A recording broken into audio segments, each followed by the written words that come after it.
ජීවිතයක් ඉදිරි අනාගතයේදී කෙසේ ගත කළ යුතුද යනවාක ඕදන් වෙලා මාර්ගෝපදේශයක් මඟ පෙන්වීමක් තමයි මෙන්න මේ චාරිත්‍රාවෙන් විස්තර කරලා දෙන්නේ. එසේනම් ඔබ දෙපළට මෙන්න මේ චාරිත්‍රාවෙන් ලබා දෙන්නා වූ පණිවිඩය ඔබේ ජීවිතේ ළඟා කරගන්න නම් මේ චාරිත්‍රාවෙන් දෙන්නා වූ සුළු වේලාව උතුවන කාර්මික අවධානය යොමු කිරීම මේ චාරිත්‍රාව සඳහා අවධානය යොමු කිරීම බොහොමත්ම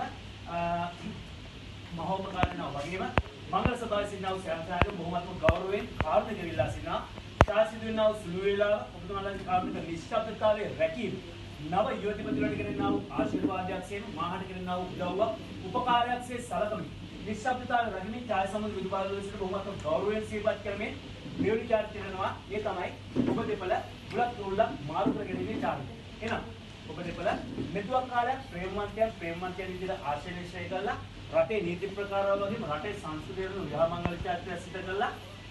අනාගතේ එකට වසන්ට ගත්තා වූ තීමිය ඔබතුමිය කාගේවත් ඉගෙනුම් භාගයටවත් කාගේවත් සතුරු ගන්නටවත් නොවේ කැමැත්තෙන් මෙතුමන්ව තමන්ගේ අනාගත සහකාරය නම් ස්වයංපුරුෂාලිත තෝරාපත් කරගත්තා වගේම පූර්වක් මතට නැගිලා හතර වර්ගයේ ණයපුරුෂාගේ පිළිදෙදී ඔබතුමියගේ හිතේ මේ මොහොතේ මෙතුමන් කෙරෙහි තිබෙනා වූ ආදරය ගෞරවය කියන්නේ සෑමදාමත්ම එලෙසින්ම එක ලෙසින්ම ඉදිරි අනාගතයේදී ලබා දෙමින් සාර්ථක යුද්ධයක් කරන්න ආරම්භයක් ගන්නවා කියන දේ සංකේතයක් කරමින් ওই බුලත් අත තමන්ගේ ස්වයංපුරුෂයාට ලබා දීලා වගේ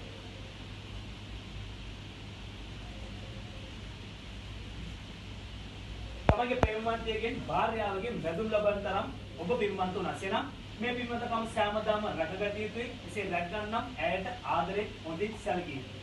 අතීතයේ කියවන තියෙනවා තමන්ගේ භාර්යාවට කුමරියකටසේ සලකන්නේ තමන් රජිනකගේ කුසින් දිරුවා කියන්නේ සංකේතවත් කරන්න කියලා. එසේනම් තමන් හදා වඩාගත්තු මෑණියන් සමාජයේ රජිනක්සේ දිරෙන්න. තමන්ගේ භාර්යාව කුමරියක්සේ රැක බලාගත යුතු යනවාද ඔබතුමා මේ මොහොතේ පටන් මුලින් හිතේ තබා ගන්නවා සේම ඔබතුමාත් කාගේවත් ඉගෙනුම් භාගයවත් කාගේවත් සතුරු ගන්නටත් නෙවෙයි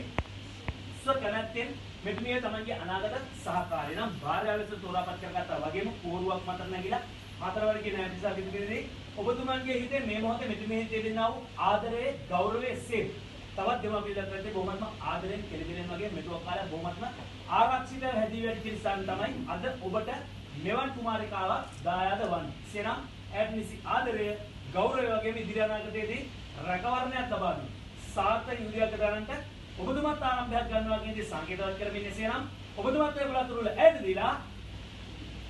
ආයි බොත්